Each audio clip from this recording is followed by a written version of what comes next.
Olá, pessoal. Meu nome é Germano Busch e, ao lado de toda uma equipe, faço a gestão do Instituto Internacional Juarez Machado. Agradeço a você que está ao vivo nos assistindo e participando nesta tarde do dia 8 de dezembro de 2021, desta live, de mais uma live. Lembrando também que, a partir de amanhã, este vídeo estará disponível em nossa página do YouTube para você poder assistir de forma e horário que desejar. Em instantes, teremos mais uma etapa dessa nossa série de conversas, hoje com a Michele Machado da Cunha Gonçalves, que falará com o tema de restaurar e catalogar para pesquisar Juarez Machado. Todos aqui sabem que o Instituto é uma instituição privada e sem fins lucrativos e está localizada na antiga casa da família do artista, aqui em Joinville, Santa Catarina. Estamos abertos ao público desde novembro de 2014 e, dentre as principais finalidades, estão a estimular o livre acesso às artes, a diferentes fontes de cultura e estimular o conhecimento. E isto fazemos por meio de exposições de arte, apresentações artísticas das mais variadas linguagens, desde música e dança, lançamentos de livros em nossa biblioteca artística e talvez um dos principais, porque não a principal finalidade de nossa instituição é preservar a memória e a história artística de Juarez Machado. E quem tem feito um maravilhoso trabalho conosco nos últimos tempos e hoje vai dividir um pouco do conhecimento dela, é justamente a Michele. A Michele, ela é graduada em História, possui pós-graduação em Metodologia do Ensino de História, tem outra pós em Educação, Cultura e Diversidade, uma vasta experiência, principalmente do Rio de Janeiro, né, Michele? Michele pode até e vai compartilhar conosco um pouco desses conhecimentos. E repito o tema, que é restaurar e catalogar para pesquisar Juarez Machado. Michele, muito obrigado pela generosidade, pela disponibilidade. Lembrando a todos que este projeto, essa série de lives tem um patrocínio do Ministério do Turismo, do Governo Federal, Ministério do Turismo, da Secretaria Especial da Cultura e faz parte do nosso projeto de manutenção anual do Instituto Internacional Juarez Machado, nesse ano tão especial do qual o artista completa 80 anos, ou completou 80 anos. Michele, mais uma vez, muito obrigado, muito bem-vinda e, por favor. Tá joia. Obrigada. Uma boa tarde a todos, boa tarde, Germano, boa tarde, Edson, e boa tarde, enfim, aos ouvintes que aos pouquinhos vão chegando aqui com a gente.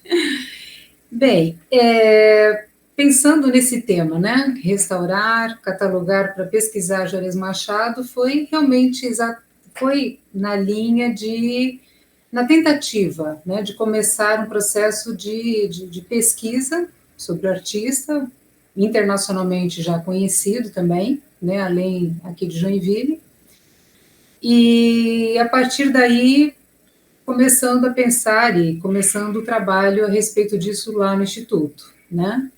Mas falando um pouquinho sobre mim, né, o Germano já compartilhou um pouquinho da minha formação. A minha formação foi aqui em Joinville, uma parte em Curitiba, né, então na área de História, na área de Cultura e Diversidade, em Metodologia também. Mas fiquei fora de Joinville há 14 anos, né, retornei em 2020 para cá, para a cidade, e estando no Rio, aproveitei, enfim, e também corri atrás de algumas formações também específicas na área de restauro, de encadernação também. É uma área que eu também gosto muito né, de trabalhar nesse sentido. E lá fiz contato com a Companhia Baquena Brasileira, que é uma companhia de música, né, seguida pelo próprio maestro Ricardo Rocha, também conhecido, o trabalho dele, né, música de câmara, música de concerto, e na qual também participei cantando no coro da própria companhia, né, na Sala Cília Meirelles, mas fui convidada a trabalhar com o acervo da instituição, então com partituras, com documentos da própria companhia durante um bom tempo lá, e também depois trabalhando com o material do próprio maestro Ricardo Rocha, né, o acervo dele pessoal também. Então, e nesse tempo, aconteceu que em 2016, aqui com o Instituto, estava começando, né, estavam pensando na exposição do Hamilton Machado, né, do artista aqui na instituição, e foi contactado, como eu estava no Rio e próximo também da viúva da Cristina Machado, né, a viúva do Hamilton Machado, para envio de materiais, enfim, que ela tem com ela, do acervo dele, uma parte.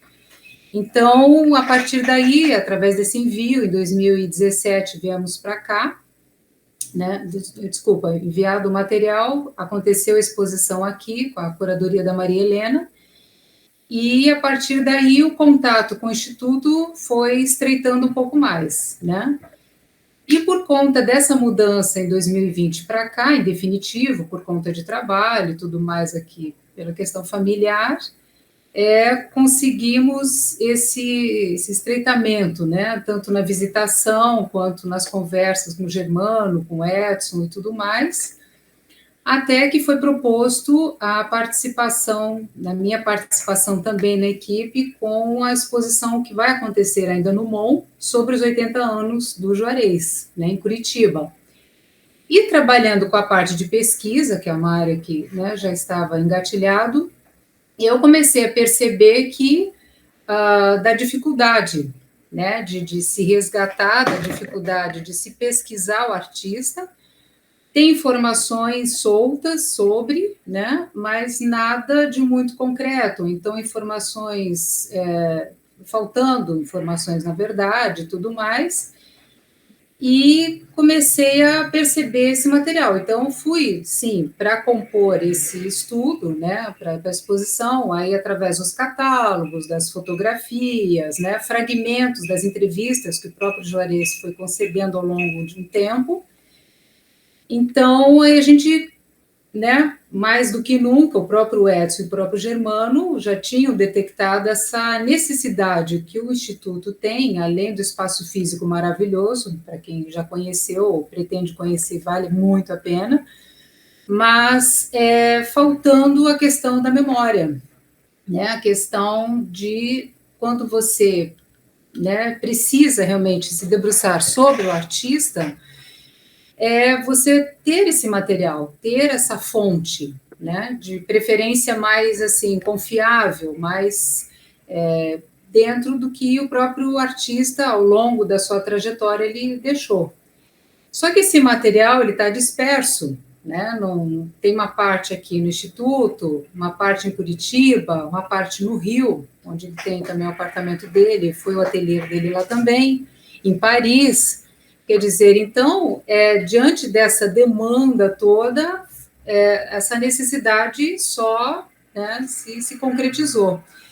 Então, tanto o Germano quanto o Edson, né, convidaram para participar desse início, que foi agora em outubro, para começar a trabalhar com esse material todo, material riquíssimo, né, de fotografias, de esboços, os desenhos que ele foi fazendo, jornais, muitos recortes de jornais que, né, onde as informações ali elas se concretizam, porque tem a fala dele, tem as manifestações dele, que, aliás, em uma das entrevistas, ele mesmo, né, fala, eu quero ser artista, é o único prazer e a única maneira de eu ser feliz, né? Quer dizer, é algo que realmente é vital para o Juarez, é necessário para ele, desde sempre, desde quando ele viu a necessidade de sair de Joinville, né, pois nasceu aqui, então viu essa necessidade que a cidade em si, naquele momento, não permitia um acesso, né, já tinha alguns artistas aqui, mas não como hoje se tem, né, em maior quantidade. Então, essa necessidade dele sair daqui para Curitiba, se formar, fazer belas artes e ganhar o mundo, como ele mesmo fala, né, em alguns momentos, foi vital, né? E depois, quando ele fala do Instituto, ele também fala que é um projeto, é um sonho, é uma promessa a mim mesmo, ele falando, né, muito antiga, um dia eu voltarei aqui como artista e vou fazer uma escola de arte, vou fazer um museu, vou fazer um instituto, que se concretizou em 2014, né? Agora, o espaço da memória, o espaço da pesquisa, realmente, ela agora, né, na medida que mexendo, enfim, na medida que eu vou trabalhando, é que é possível você detectar. Então, você, ao mesmo tempo que pesquisa, ao mesmo tempo que investiga, ao mesmo tempo restaura também, né? Então, tem materiais em boas conservações, outras não.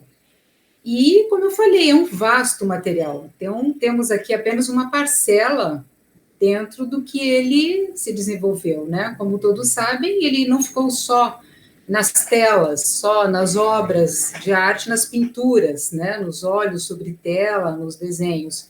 Ele expandiu, então foi para a televisão, foi para a cenografia, né? Foi para o teatro, pouco ator também, né? Então a trajetória dele conta isso. Então, agora, um trabalho, como eu gosto de mencionar, um trabalho de formiga, né? Quer dizer, você vai garimpando, você vai atrás para começar a constituir, para que realmente outras pessoas consigam se debruçar sobre o artista, né? Consigam ler, consigam entender, consigam perceber, pelo menos, o que levou ele, a vida dele, os 80 anos que ele completou esse ano em março, que ele fez da vida dele nesse sentido, dessa importância, né?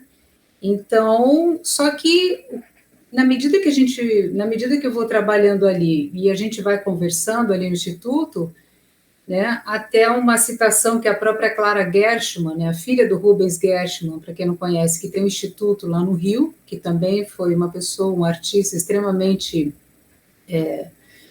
além, né, das fronteiras também, uma delas a escola do Parque Lage também, mas a questão da dificuldade que a gente se depara como historiador, como restaurador, enfim, é que no Brasil não tem esse modelo de gestão de acervo artístico difundido, né? Você não encontra bibliografia específica sobre isso. Então, assim, e é escassa a bibliografia sobre o tema. Então, fala-se em instituições públicas, que também têm as suas dificuldades, mas quanto às instituições particulares, como é o caso do Instituto Juarez Machado, ou fica por conta das famílias, fica por conta dos herdeiros, tomar em conta, correrem atrás, contratar profissionais, além da despesa financeira, tem a despesa de pessoas, de tempo, né? Então, o Instituto não é diferente nesse sentido também, nessa necessidade. Então, esse meu trabalho é um início, é um processo, e vou ficando agora. Logicamente que os profissionais deverão também ter essa participação, como eu falei, pelo vasto material. Então, basicamente é isso, né? Então, assim, e é uma satisfação trabalhar, é uma satisfação você ler essas memórias, você ter esse contato e para que outros trabalhos em cima dessa pesquisa possam acontecer, né? Dissertações, monografias e outros projetos que as pessoas tenham esse acesso no próprio instituto, que o objetivo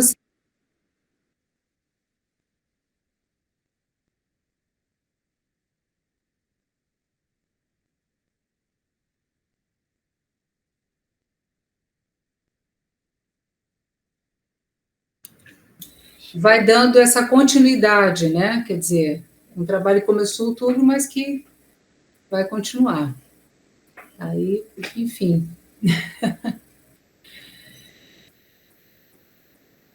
Tá, não estou ouvindo, Germano. Está desligado.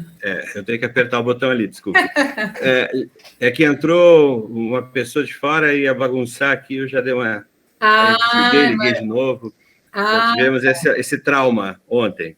Te pergunto, Michele, tu tens feito esse trabalho de investigação aqui junto à vida e obra do Juarez, essa tonelada mais de tonelada de fotografias, registros e documentos, e esse trabalho, primeiramente, é investigativo, de inventariar isso mesmo, e tem coisas que tu já tens trabalhado nessa questão da própria preservação ou recuperação de alguns papéis, mas eu puxo o lado da historiadora. Qual a relevância disso para o futuro, dessa manutenção, dessa preservação de uma história, de um artista, de uma pessoa, de um personagem, de uma figura que é uma referência para mais pessoas, né? Nessa área ou em outras áreas? Qual a importância para um professor ou para a sociedade como um todo? Como tu enxergas isso? Bom, eu enxergo da seguinte maneira: a questão cultural, como a questão da arte, trabalho com a questão humana, está vinculado, é humano, né? É inspiração, é humano, é você se colocar no mundo e você procurar entender e interpretar esse mundo à sua maneira. No caso da arte, você, como ele é amplo, você escolhe determinadas questões para você expressar esse sentimento, né? Algo que é seu, que é. E no caso do Juarez, eu vejo como vital essa difusão, né, dessa memória, dessa construção que ele fez, sim, sozinho, é uma trajetória solitária que ele fez, né, com apoios e tudo, mas que ele teve que correr atrás, fazer, meter a cara, como se diz, e tudo mais, para que hoje a gente pudesse olhar esses resultados, observar isso, né? Então, eu vejo como relevante por ser, primeiramente, dentro de contexto que eu acho muito interessante, que é Joinville, né? Inclusive, tem referências bibliográficas, historiadores locais, né, como o próprio Apolinário Ternes, né, na História Econômica de Joinville, que aí já década final de 80 para 90, né, também, que enfatiza isso, quer dizer, quem vive, quem conhece Joinville, você realmente, hoje, melhorou um pouco mais, mas alguns anos atrás realmente era complicado, era assim, um ou outro artista aqui que tentando sobreviver, tentando fazer dentro de uma concepção mais empresarial, uma concepção onde as pessoas seguem o que os seus pais e outros, né, já estavam, enfim, caminhados e tudo mais. Então, no caso de um artista, essa angústia, essa agonia de tentar encontrar esse espaço é extremamente significativo, diferente se fosse em São Paulo, Rio de Janeiro, de repente Salvador, Paris, em outros lugares que a verve artística ela é muito mais fácil de você, de repente, trazer isso como prática, trazer isso né, trazer à tona isso. No caso de Joinville, é um quebrar barreiras, é você romper obstáculos mesmo, inclusive familiares, muitas vezes, né, e tudo mais, para você conseguir alcançar esse sonho. Então, esse significado eu acho extremamente importante no Juarez, porque ele fez exatamente isso, ele deu a cara, ele rompeu sem perder os sentimentos dele por aqui, sem perder a afeição, nada disso. Mas ele precisava sair, ele viu nesse caminho com todas as dificuldades que ele passou. Então, essa é uma das questões dele, além, né, das outras, mas que, e essa questão dessa investigação, ela faz com que realmente a pessoa ela tenha esse potencial e veja como inspiração, bom, poxa, se a pessoa conseguiu e tal, eu também, né, como fonte de inspiração. Então, eu acho marcante, dentro desse contexto de cenário de cidade, de estado, de repente, a postura dele frente a esse desejo, esse sonho que ele concretizou. Então... Perfeito. Michele, muito obrigado. E também isso, com essa pergunta, também deixo aberto para os demais participantes, né, Michele? Sim. Sempre que tiver alguma curiosidade, por favor, se manifestem que a gente vai abrir o microfone para fazer a pergunta. Certo? Sim, estamos aqui. E aí, Oi, Michele... Oi, tudo bom? Tudo bem? Tudo bem? Boa tarde a todos. Só me responde uma pergunta, Michele. Tem futuro quem não conhece o passado? O seu próprio passado? É difícil.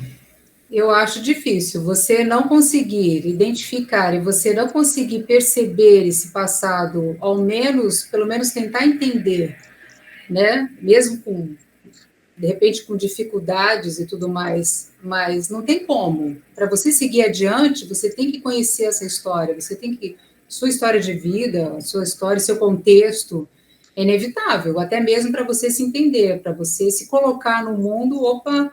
Tipo, né, eu posso seguir adiante, eu não posso, de que maneira e tudo mais. Eu vejo que é imprescindível. Assim, eu tô fazendo isso só para ilustrar que eu acho que o principal objetivo do Instituto é a preservação da memória. Se a gente não fizer esse resgate, a geração da tua filha, os filhos, os teus netos, não vão saber quem foi Juarez, nem que parentesco teve, nem que se foi primo, se é amigo, se foi vizinho. Só vão saber que foi de Joinville um dia. Exato, então, exato. Parabenizo todo o esforço que você está fazendo, todo o apoio que você está dando, a seriedade do teu trabalho, para que essa história esteja sendo resgatada com cuidado, com capricho, com foco, para que a gente possa colocar para Joinville e para o mundo no futuro material de pesquisa. Exato. Porque se o Instituto Físico não existir mais, a história dele não pode se perder. Exatamente. Então, parabenizo a proposta do Instituto de ter uma historiadora que faça toda essa pesquisa, que faça todo esse resgate, para que a gente não fique, nós que estamos aqui já na terceira década, quarta década, final de vida, vamos dizer assim, mais 20 ou 30 anos que a gente tem aí pela frente, que a gente não possa ter feito esse esforço em vão. Então, eu acho que colocar isso online, colocar para pesquisa, para o futuro, na nuvem, para que as pessoas possam saber quem foi e qual o esforço o Juarez fez para manter o seu nome vivo para sempre. Isso, exato, exatamente. Parabéns. Obrigada. Joia. Olha aí, Michele, na esteira desse comentário que a Eula Maciel fez, eu quero me manifestar também e confirmar, né, reiterar que o Instituto Internacional Juarez Machado, cujo mentor é o próprio artista, e teve o apoio de pessoas ligadas ao seu meio, inicialmente muito difícil, mas que houve agregação durante um curto período. Nós estamos completando, nós, Instituto, 7 anos de atividades após a fundação e 10 anos de concepção, de início, de discussão, de debate formalmente, portanto, 10 anos. E a essência do Instituto, desde lá a sua criação, é justamente esse resgate, essa pesquisa, catalogação da sua extensa obra distribuída no mundo inteiro, né? Em todos os continentes. Mas mais do que a obra, as atividades desenvolvidas por ele e as manifestações de terceiros diante da obra dele, a importância dele como um artista brasileiro, mas um brasileiro internacional, com um grande círculo internacional. Então, isso é importante. E aí, agora, quero fazer uma pequena pergunta.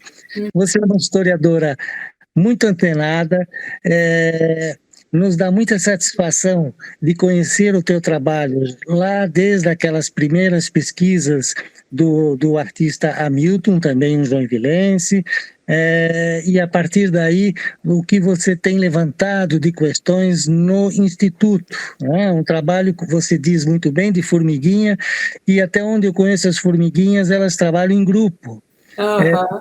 Não são individuais.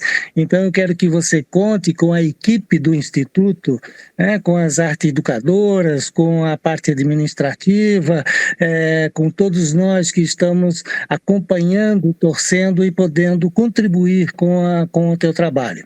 E aí a pergunta, você falou do Juarez, um jovem que parte de Joinville, né, em 1960, 61, para perseguir o seu sonho. Curitiba, Rio, Paris, Nova York, etc. e tal. E agora, recente, uma pergunta para a historiadora. Como é que você vê ou explica ou comenta o retorno de um artista devidamente famoso, devidamente respeitado, devidamente resolvido, digamos assim, se isso é possível, alguém estar resolvido plenamente, mas um retorno à sua cidade natal, e aí como um empreendedor, com muitas dificuldades financeiras, mas ele empreende na sua cidade natal um museu, uma instituição cultural. Como você bem disse, palavras dele lá atrás, eu quero fazer um museu, eu quero deixar um legado para Joinville. Como é que você vê essa volta a ele a Joinville? É um amor pela cidade ou é uma resposta a ele mesmo? Olha, Edson, realmente até você levantou essa questão, eu estava exatamente pensando nisso, nessa fala dele aí, desse vídeo que ele fez, referente ao Instituto em 2014, né?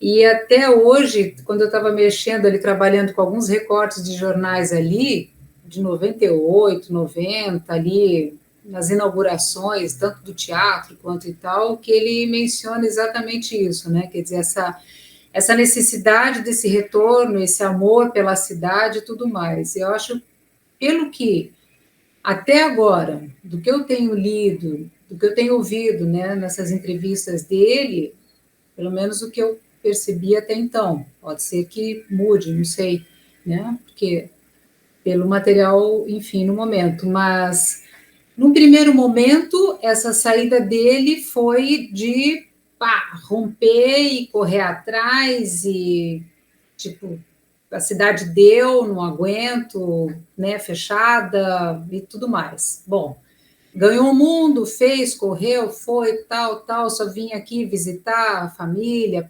voltar e tal, né, porque o lance era lá fora.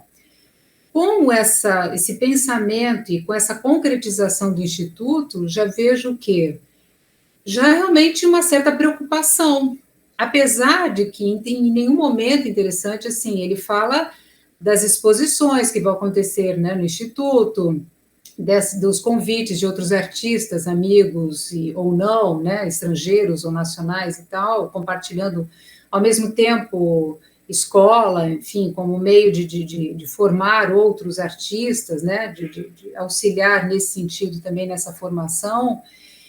E eu acho que também uma certa preocupação, não tão explícita, mas assim, pela postura de preocupado em deixar algo, deixar esse registro, né? Porque só esses objetos dispersos, eles não constituem nada sozinhos. É mais uma carta, é mais um recorte perdido, é mais uma... São informações soltas.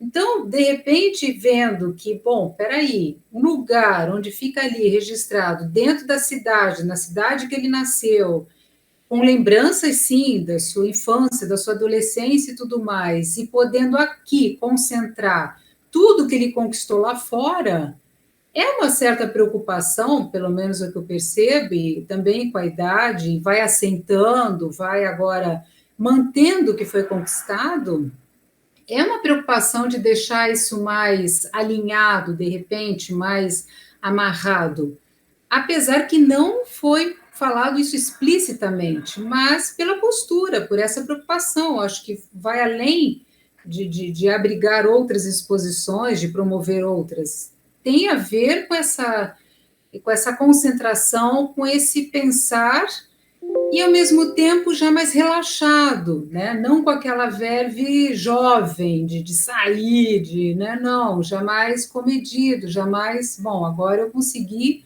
esse espaço e agora aqui eu volta ao ponto inicial, acaba o retorno, o ciclo, né? Nesse sentido, pelo menos assim que eu vendo, estou percebendo isso. Enfim.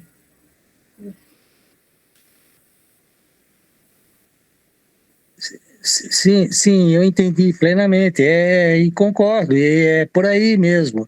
E até lá, quando nas primeiras discussões entre nós e mais um pequeno grupo, para a criação, o que faríamos? O Instituto foi uma dos segmentos possíveis. Pensamos numa fundação, pensamos num museu, pensamos numa OS, organização social, e aí tivemos o apoio do hoje conselheiros do Instituto, conselheiros fundadores, o doutor Leandro Marins e a doutora Lúcia Segal,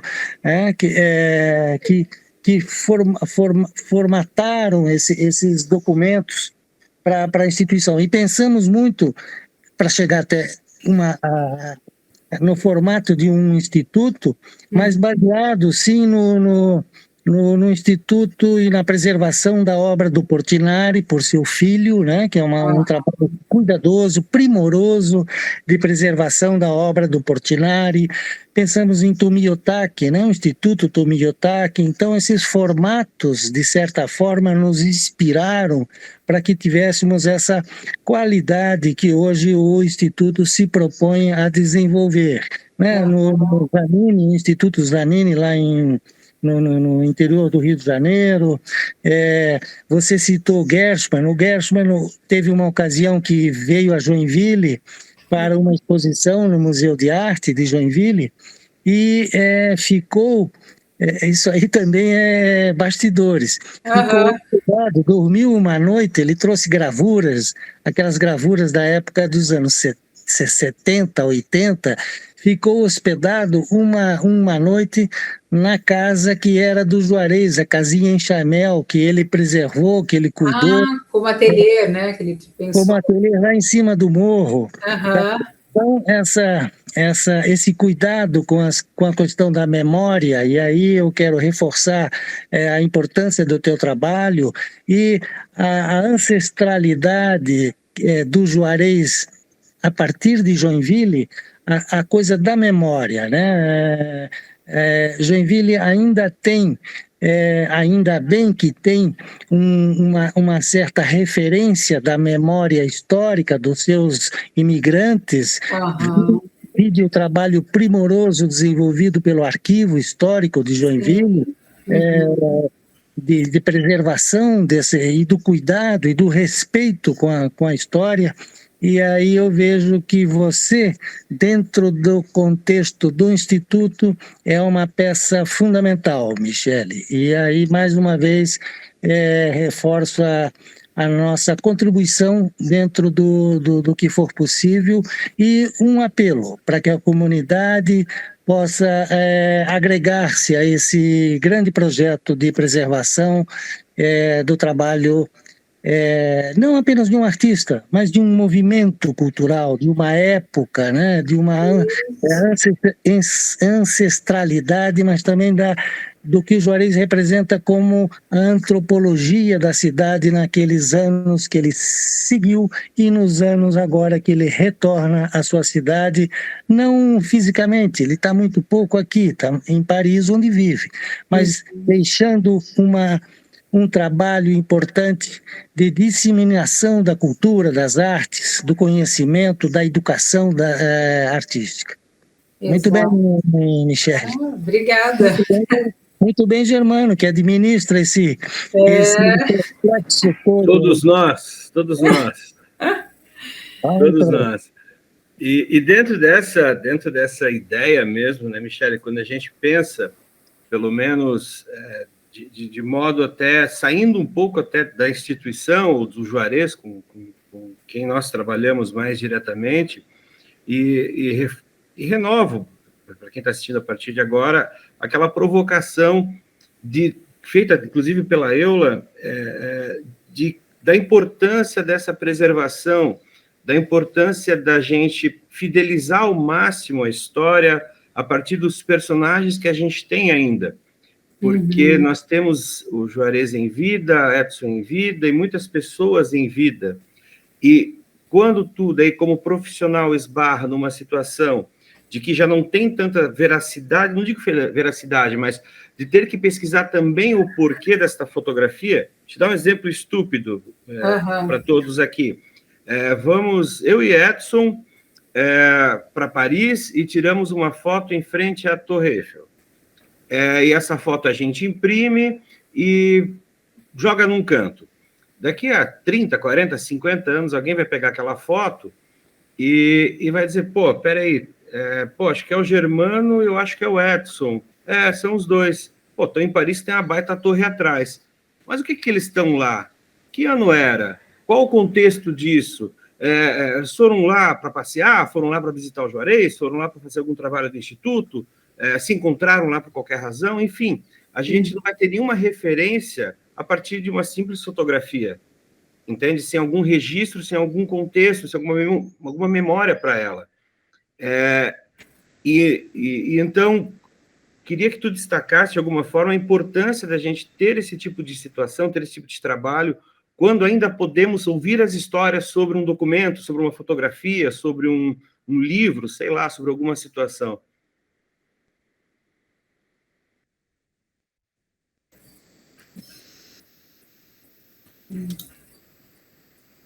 Oi, me entendi. Não sei se tu entendeu, eu te perguntei qual a importância disso, de tu conseguires narrar esses documentos a partir de histórias vivas ao teu redor. sim. E a dificuldade que tu terias, de repente, em conseguir narrar essas histórias sem esses personagens poderem contextualizar. Qual a diferença para o teu trabalho? As dificuldades ou facilidades que isso Sim, sim. Bom, primeiramente, né, o trabalho do historiador, ele passa pela questão das fontes, né? São elas fontes audiovisuais, fontes, enfim, nas entrevistas, nos desenhos, nas imagens, né, nos registros pessoais de batismo, seja o que for, né? Como é que eu posso dizer? Por essas fontes é que eu vou fazendo esse caminho, fazendo esse trajeto. Tendo ou não a pessoa próxima de mim, porque mesmo que esteja viva, mas esteja extremamente distante, ou muitas vezes inacessível por alguma razão, ou então por fato de já ter morrido, realmente é o trabalho das fontes, é você interpretando dentro do que essas fontes elas vão, na medida do possível, te respondendo, para você tentar perceber, ou através de uma outra imagem. Você, por exemplo, mencionou a questão da fotografia. Então, de repente, trabalhar uma outra fotografia que eu possa encontrar, que seja paralelo, de repente, no mesmo período. Bom, eu não tenho a resposta ali, mas, de repente, com aquela outra imagem, eu posso fazer um caminho, posso... De repente, uma entrevista que ficou perdida, que vocês estiveram, pegando esse teu exemplo, né, Germano?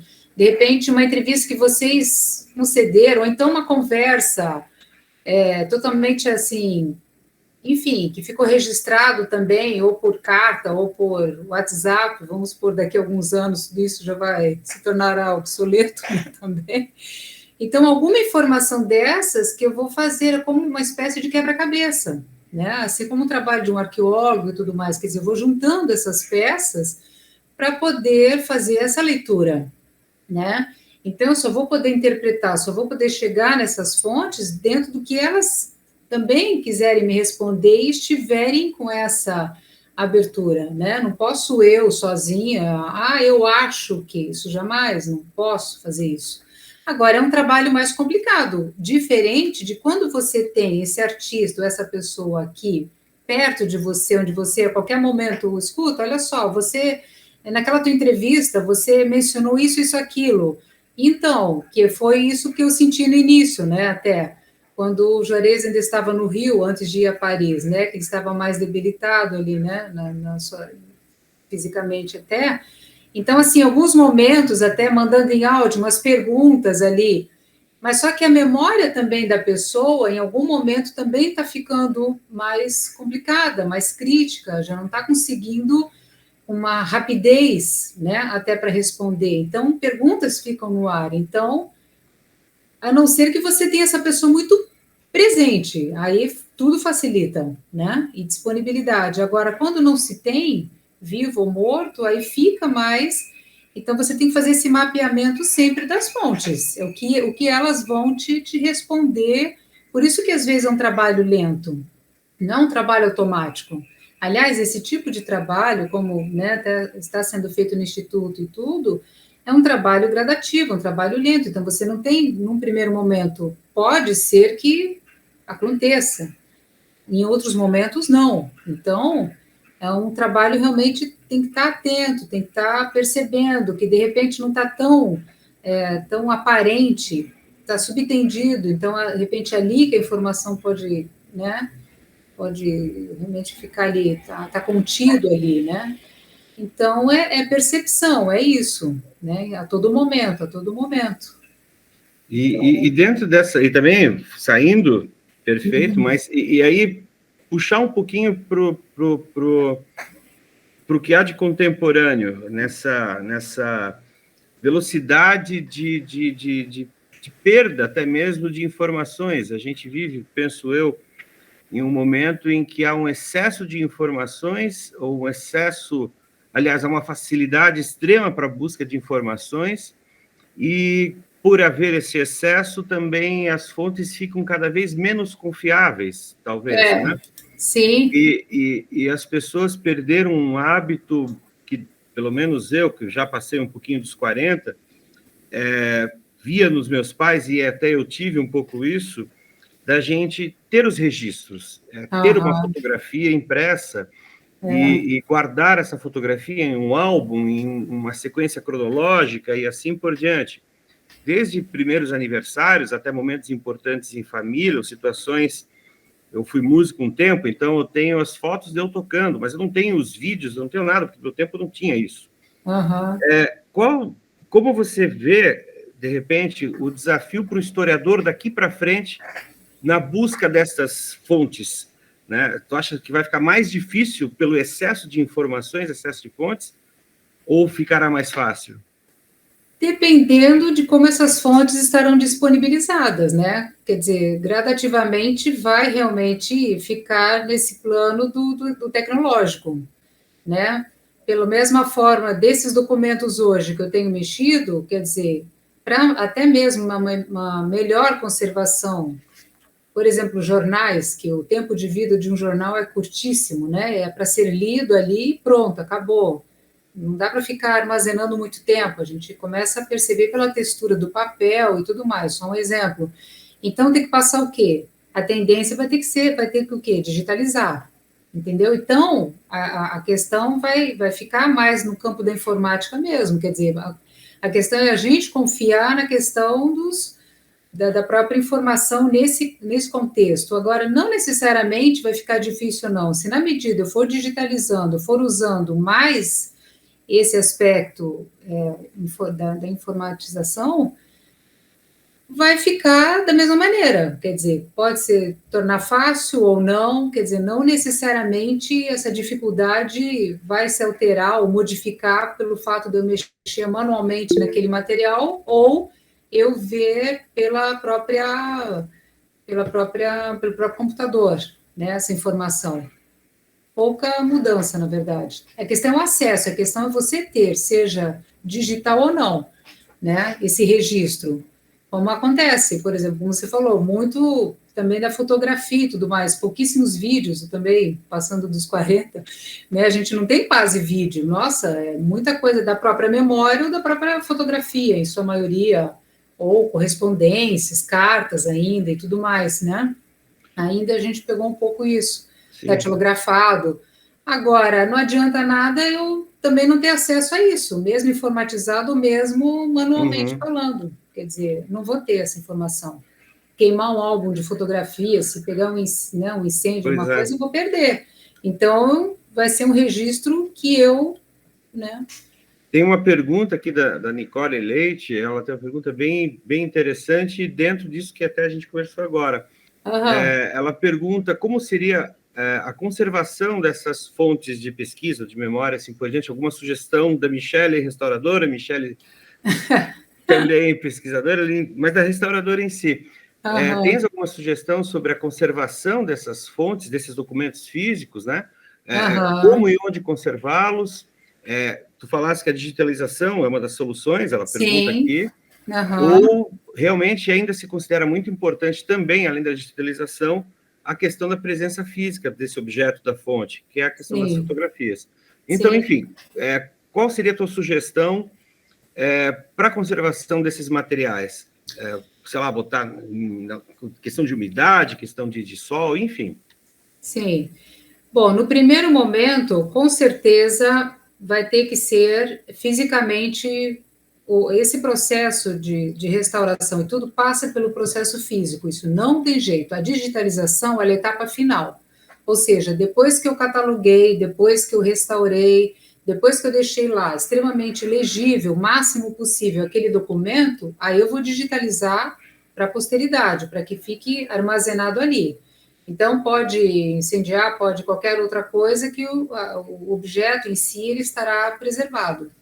Agora, é interessante, sim, se possível, com materiais próprios ou, geralmente, material de restauro é mais caro. Uma fita, uma caixa apenas, uma coleção uma caixa mesmo, para você conservar ali as fotografias, cantoneiras, todo esse material, pincel, né, todo esse material de uso do dia a dia, essas ferramentas, elas são mais caras. Tem alternativas mais baratas. Até um curso que eu fiz, só um parênteses, na Biblioteca Nacional, com a professora... Puxa vida, agora fugiu o nome dela. Caramba, mas ela é referência lá também, na biblioteca, na área de restauro e conservação. Nós fizemos, em uma das vezes, essa oficina.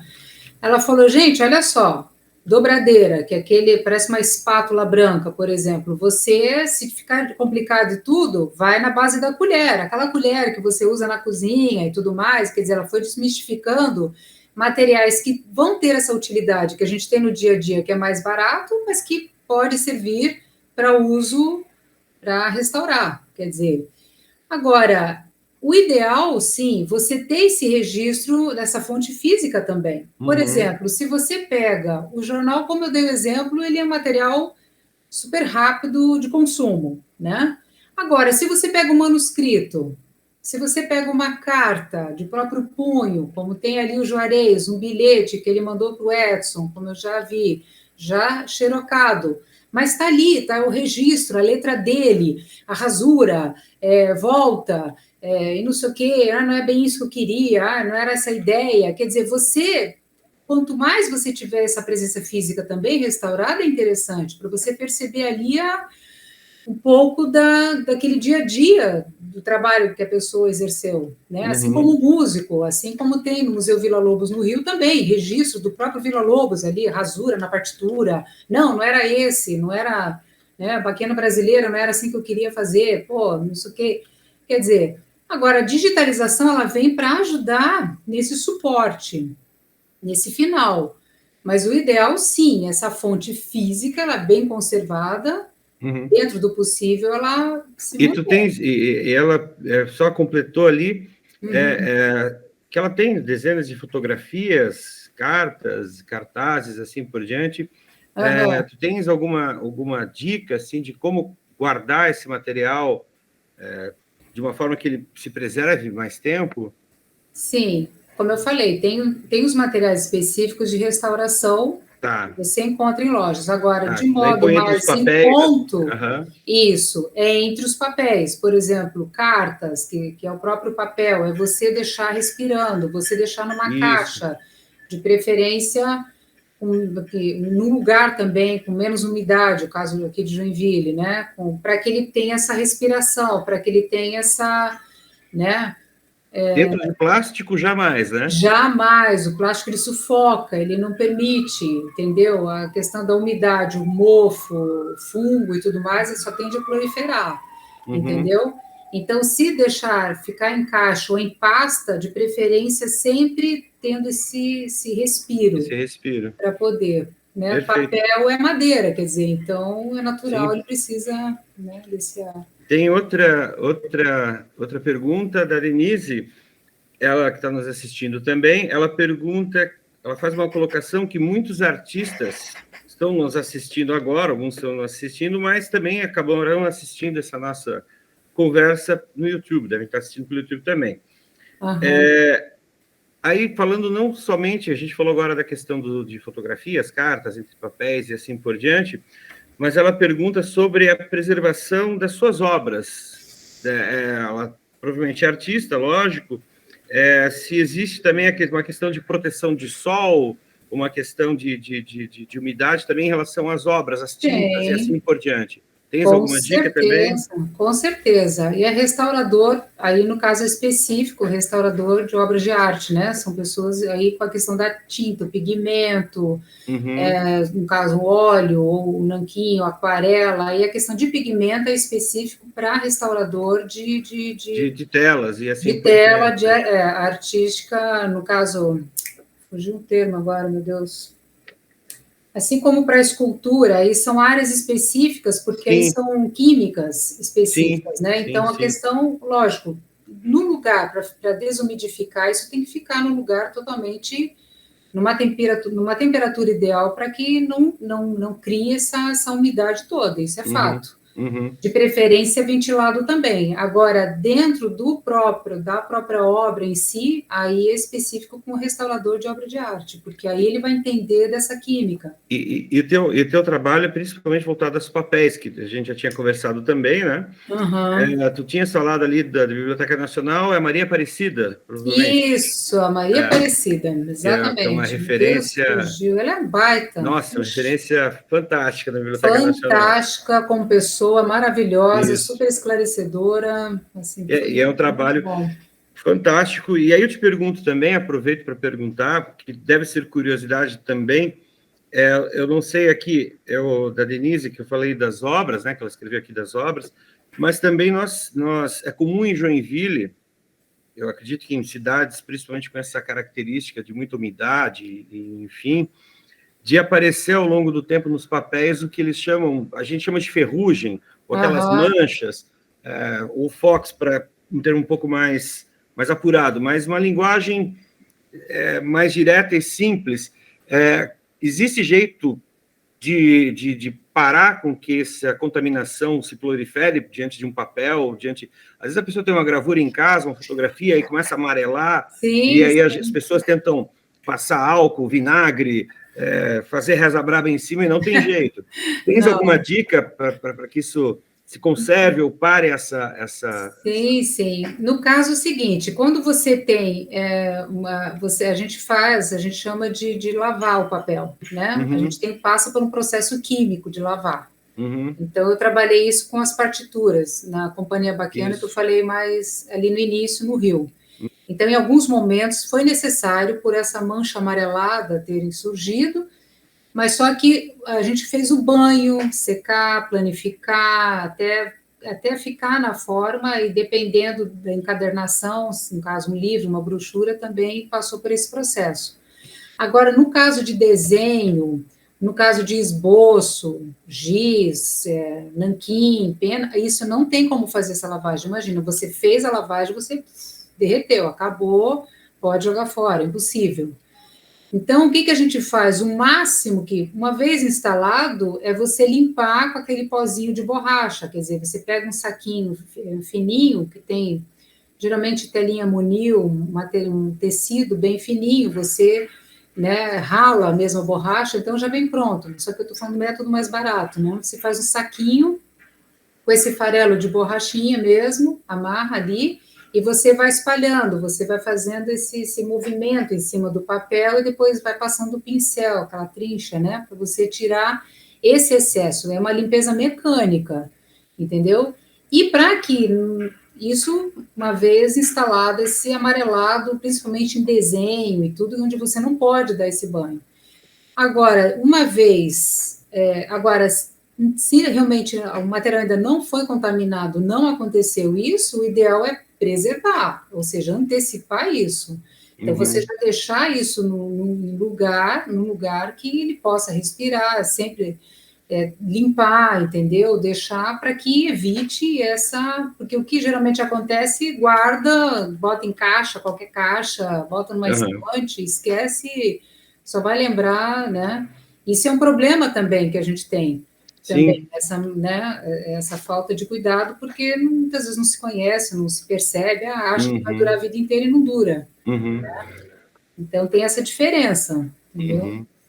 E voltando ali, o pessoal, vamos interrompendo também, perguntando, que senão eu vou ficar falando aqui com a Michele 2, 3 dias. E aí, voltando ali na questão da restauração, do trabalho que tem feito aqui com o Instituto, e vale também convidar a todos, e lembrar a todos que é um processo que a gente iniciou recentemente, desse processo com uma historiadora mesmo, com essa investigação, iniciando, temos dezenas de papéis com o qual a Michele já vem trabalhando.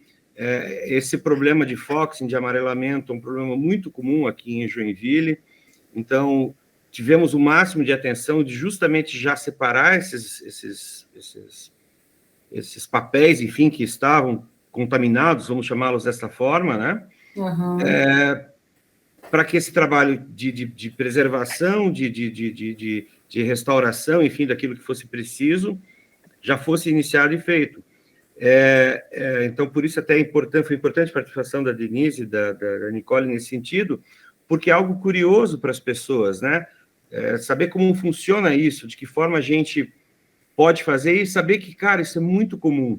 Né? Os papéis, e à medida da tecnologia, que a tecnologia vem, os papéis também já vêm com outras químicas e também evitam-se essas ranhuras ou essas contaminações, enfim, Sim. dadas pela umidade. Exato. E acredito que ano que vem a gente começa já a apresentar, né, Michele? Sim. Para as pessoas, boa parte do que já está sendo feito, que é o início de tudo. Bem dito pelo Edson também ali, essa questão do trabalho de formiguinha, e no sentido de que, cara, é um universo tão grande de documentos, de registros.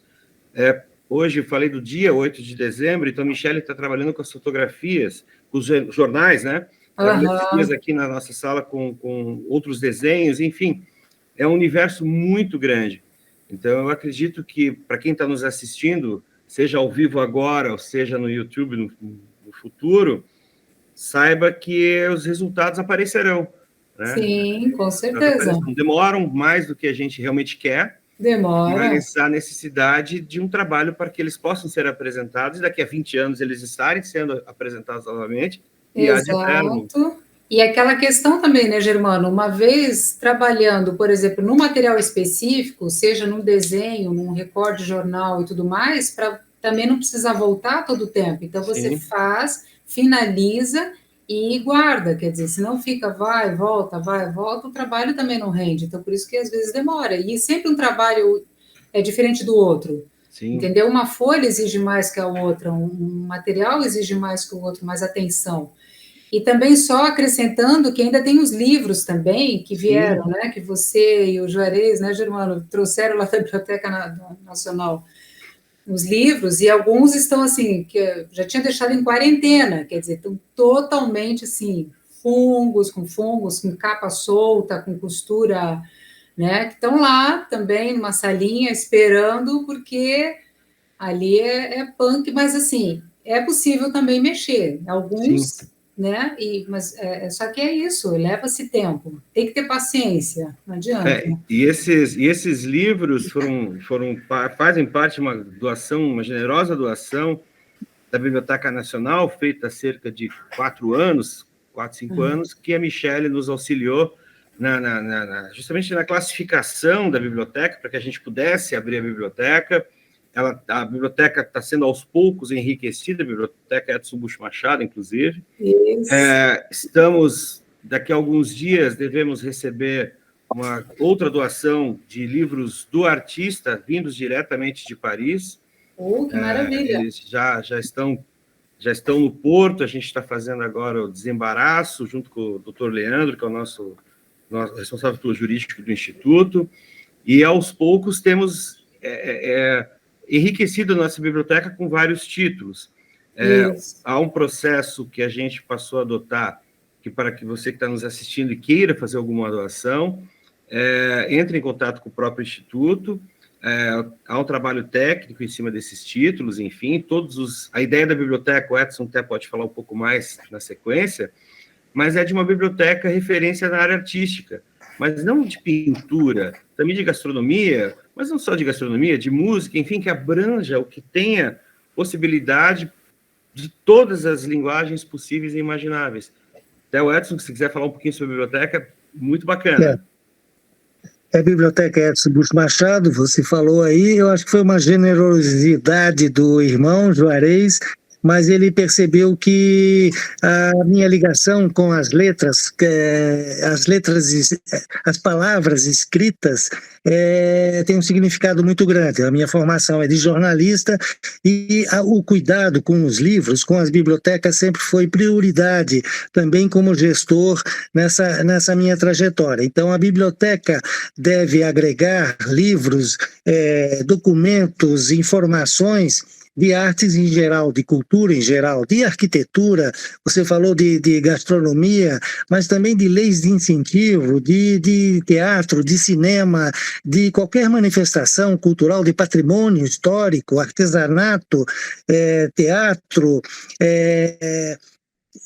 e dança, e assim por diante, porque os limites das artes já não existem mais, foram derrubados já antes da derrubada do Muro de Berlim.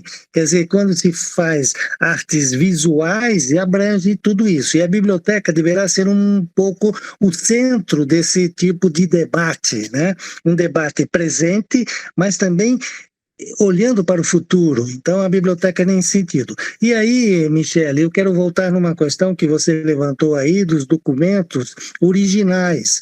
E aí eu fui procurar aqui correndo uma edição da Cecília Almeida Salles, uma pesquisadora de São Paulo, cujo livro é Crítica Genética, e que ela faz um trabalho especialíssimo de resgate, de profundidade dos manuscritos dos escritores e dos poetas brasileiros. E isso, de certa forma, eu percebo também a importância no trabalho de um artista, de um criador, de um bailarino, de um cineasta. Os seus manuscritos, as suas anotações, as suas cartas, os seus cartões, as suas observações, os seus esboços, né?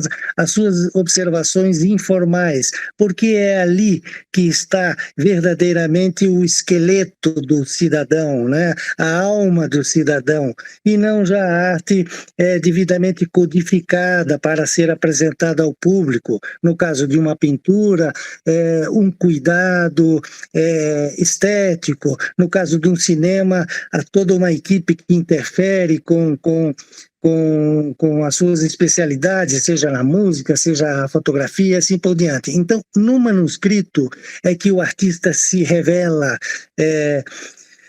abertamente, né? E aí, só uma observação, Juarez foi embora muito cedo do Brasil, e deixando saudades, sobretudo na família, e nós trocávamos cartas escritas à mão, manuscritos ali, num papel decorado. Ele mandava o papel cheio de desenhos.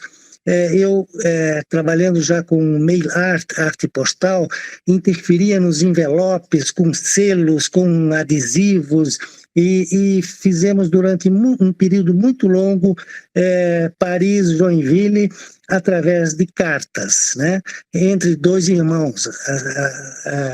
E aí fomos, em um determinado momento, Michele, traídos pela tecnologia. Ele, mais avançado, comprou um fax, um aparelho de fax. Hoje nem existe mais o fax, acho que a geração que está nos ouvindo não sabe.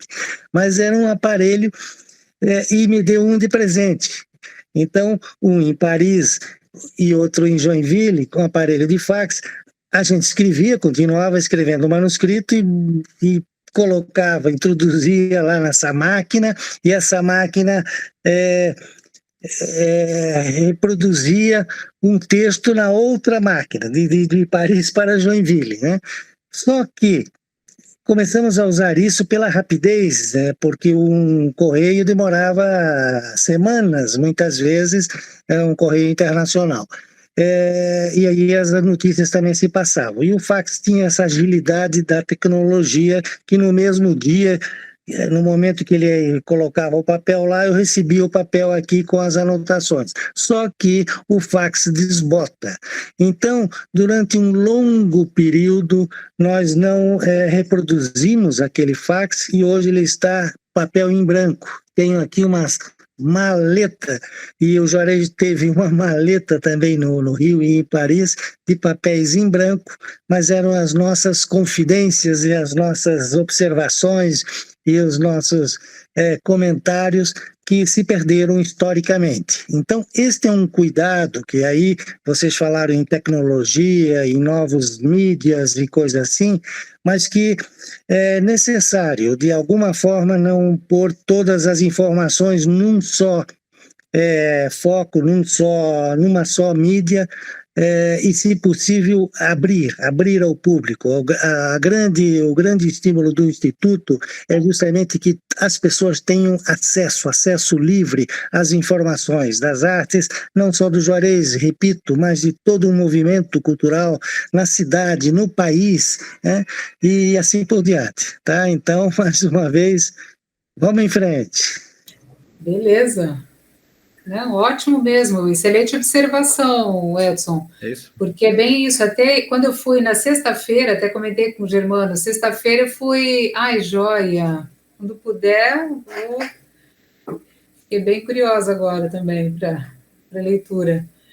Mas até quando eu fui no MAGE, né, no Museu de Arte, aqui na sexta-feira, até para fazer também, paralelo a isso, o levantamento do material que eles têm lá, do Juarez. É uma pasta, né, também.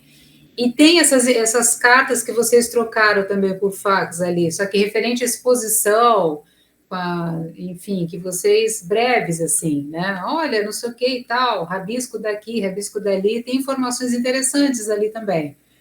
Que é, caso a gente, né, necessite aí fazer essa, enfim, alguma solicitação ali com a Sara, já sabendo, né, do que tem também.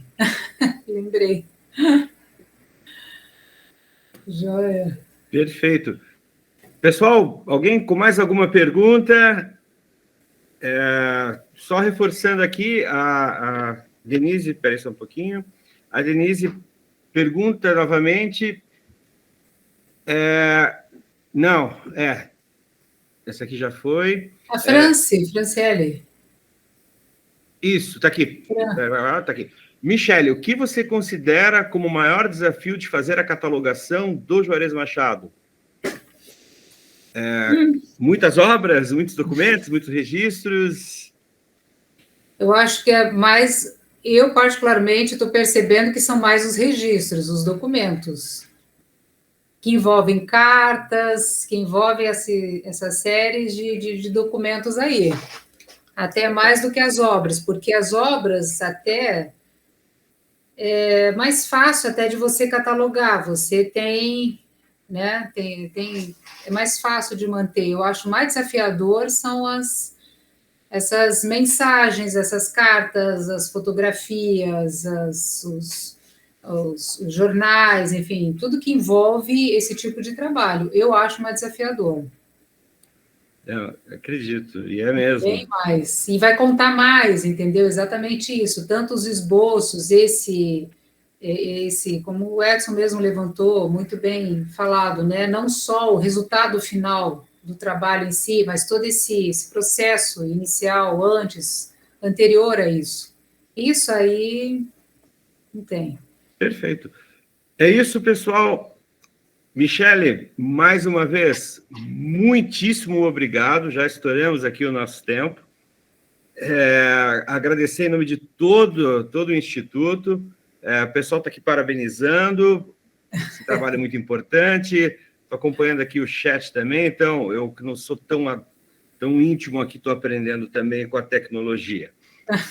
Michele, muito obrigado de verdade. Primeiro, por todo esse trabalho que tu tens feito aqui com o Instituto, já iniciou sempre lá no passado de forma absolutamente voluntária, tem feito agora um trabalho conosco de forma profissional mesmo, e principalmente pela tua generosidade de estar participando aqui de forma também voluntária dessa conversa, para esclarecer um pouco para a gente, para quem está nos assistindo, sobre a importância desse trabalho de um historiador dentro de uma instituição de arte, de uma instituição como um todo, não precisa ser necessariamente de arte. O importante para uma família ter essa preservação dessa história, como já dito, de onde viemos e para onde fomos, né, ou para onde vamos, né? É importante saber de onde viemos, e tem toda essa relação também. Então, muito obrigado mais uma vez a também quem participou, Eula, Edson, Nicole, Franciele, tem mais gente aqui, super legal.